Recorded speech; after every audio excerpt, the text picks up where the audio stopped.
Hello everyone, my name is Jonathan Seabolt. I am a language learner here on YouTube and other social media platforms. I am like I said, a language learner. I can speak Spanish, I can speak Esperanto, English is my native language, I can speak some Japanese, and I can speak a little bit of Chinese, Mandarin Chinese, and some Russian. And I know that LingQ does at least 2 videos a week with the updates in Japanese and the updates for the French learning. And I reached out to Eric from LingQ today and I said, hey, I'm studying Greek. I just started last week, so there's not much of an update today, but I can kind of get an introduction going, and I don't mind to make content for you all for YouTube, and that way, you can kind of show a different perspective of LingQ. I think the other 2 work for Steve. I do not, so this is a complete third-party, unbiased thing. This is just my own personal experience with LingQ, and I thought it would be a good idea too, because Japanese and French are both highly sought after languages, and Greek may not be. Like, it still has people learning it, but not to the level that Japanese, Chinese, French, Korean, anything like that has. And I thought it would be cool to show the benefits of LingQ even for a language that's not quite as popular. So that is what I want to do. I will post my stats right here. These are where I'm at. This is where I'm at so far in terms of the week I'm into it.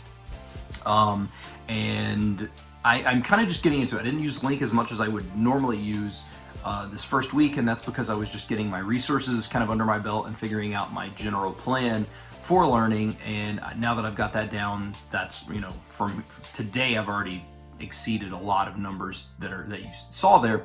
And now that I have my plan down, we kind of know what we're doing. So I am using LingQ, obviously, is my main thing. I'm going to go through the mini stories, but I'm not going to do it quite, I don't think I'm going to do it quite like Steve does, in terms of I'm not going to be I know he goes through a lot of them, like, pretty consistently, pretty regularly, in terms of, like, he'll go through 10 in a day or 20 in a day, whatever he's feeling like.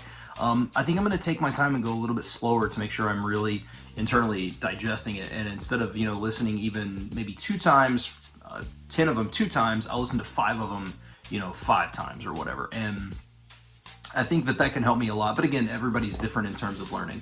Depending on my mood, I may up that. I may do 20 in a day. I may do 60. Who knows? We'll see how I feel on that particular day. I do work. I work a normal job. I work 8 to 5 Monday through Friday, so it's not like I'm a full-time language learner. This is going to be in my spare time. I have a wife and a kid, so it's going to be in my spare time. It's just kind of a way that you guys can see just a normal person learning a language. The main reason for Greek is there is a restaurant here. So when I was learning Japanese or Chinese or anything like that, it was because I wanted to enjoy their media and stuff like that. But I don't really watch a lot of TV anymore. I don't really listen to a lot of music anymore. I don't, I know it's weird. You may say, what do you do? But like, I don't do a lot of that stuff. And so my goals have kind of changed as I've gotten older in language learning. And my goals now are to simply learn something that I can use here where I'm at. There's a Greek restaurant about 30 minutes away from me, and they do speak Greek there. They're native Greeks. Well, the main owners are. They do have children that are Greek Americans, but they do speak Greek, and I want to go and speak to them. So in terms, this isn't a learn Greek in a year or learn Greek in 3 months or learn Greek. This is just learn Greek until you're conversational, whether it be 3 months or a year. That's entirely just, we'll see how the process goes. And yeah, we will go from there and kind of see what happens. But I plan on making these videos for you all very, very regular, once a week at least, for probably several months, depending on how long they will allow me to continue to do this. I am using other resources.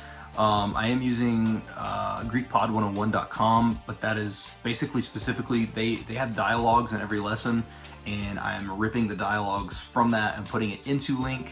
And that way I can study the dialogue specifically. I don't really care, like I'll listen to a little bit of the notes about some cultural tips and stuff like that, but for the most part, I'm just in it for, I want that dialogue, I want that native content. That way I can, kind of just digest it and really get into it. So for the first week, I just wanted to do an intro. I will have a lot more information for you the next week on my 2-week update, and that way you can kind of see what's going on there. If you have any recommendations for Greek content though, music, TV shows specifically, I mean, if you have movies, maybe I can make time for that, but any kind of Greek content or pages to follow, Twitter pages, Instagram pages, any of that, any kind of native content, blog posts, news, anything, let me know down below. That way I can study them. So I can read the alphabet for the most part. I do get confused with the combination sounds, but other than that, I can pretty much read the alphabet because I can read Cyrillic, and there are a lot of similarities there. So, but that's going to be it. That is just my week one, kind of getting you guys introduced. Thank you all for watching. I hope you enjoyed, and I hope you are looking forward to the series of me learning Greek. And I will see you all next week.